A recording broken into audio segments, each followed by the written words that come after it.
A fireplace conversation organized by Parliamentary Forum on Youth Affairs is a monthly conversation where youth in Uganda gather around a fireplace to discuss solution-based issues, particularly pertaining to the youth.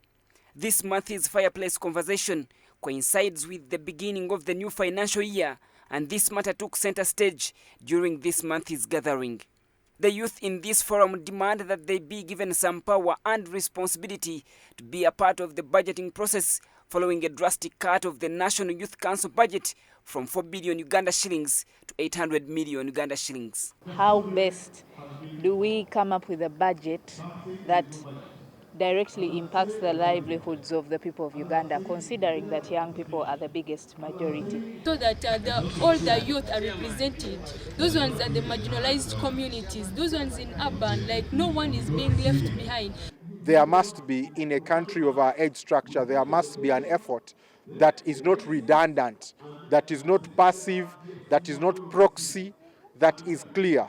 Government supports the leadership of young people to be able to think, to be able to engage, to be able to contribute meaningfully to policies, to development programs, and also to be able to offer leadership to the country in terms of direction. Government has in so many programs recognized the position of youth by inclusion in parliament and other programs, and has also established policies and laws that govern the youth. National Youth Council Chairperson Eyeru says the country could be headed in a wrong direction if youth continue being neglected when it comes to budgeting.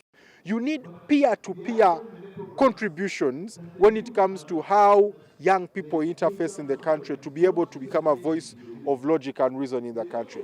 That is possible when you collaborate with youth structures, when you collaborate with their own faces, when you collaborate with their own intentions. We are saying the country must meet young people midway, and that starts by bringing the young people from the grassroots closer and their voices higher. Eyeru says they appeared before Parliament and justified the need to have an increment of the National Council youth budget, noting that National Youth Council requires up to a tune of 25 billion shillings a year for full operationalization.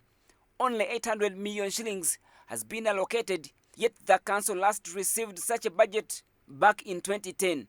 Eyeru expressed his disappointment in the Parliament's budget committee, which saw their budget slashed. The clarity was there that our budget should be maintained and our money should be kept at 4 billion if it not to be increased. When that reached the budget committee, government provided money for us to have the 4 billion. Why? Because we said we are already decentralizing money at the National Youth Council. It's going to district structures. It's not staying with me at the national level.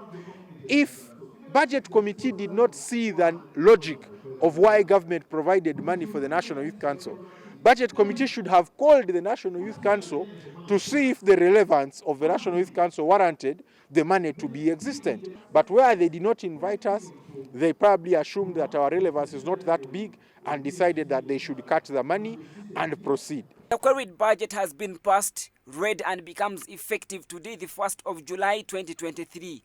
However, these youth are hopeful that government and parliament might reverse some decisions and have the money allocated to them increased. Parliament can interface with Ministry of Finance and say, okay, fine, you had provided this money and we are taking it away. But we are willing to give a quick supplementary for this matter. So please introduce a supplementary budget and we move forward. That's the decision we are saying, because that power is in Parliament. That process can't even take 3 days. If the youth want to reverse this kind of budgeting situation, they must get involved in the budgeting cycle. What do I mean here? Right from the parish model time. When we have the PDCs, we call them the parish development committees. They are the ones who initiate this budgeting process. The youth must be involved so that their ideas are captured. When the budget conferences at the district level are being held, the youth must have their voice heard. At the regional level, we talk of the Eastern region having a budget conference, Western, Northern, Central. Where are the voices of the youth?